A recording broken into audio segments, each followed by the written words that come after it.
ډیر ښه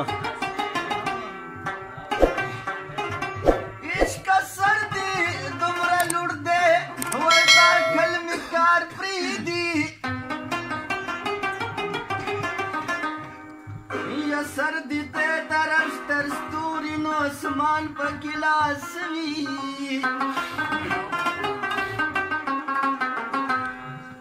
خلک وایي چې خیال من خو د غرور سلام ناخلي چې خپل ځان د چا نه رک شي نو جهان په ګلاس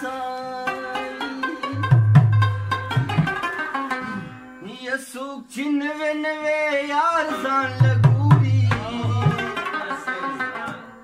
لیونې د هسې کار ځان لګوري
बार बार जान लग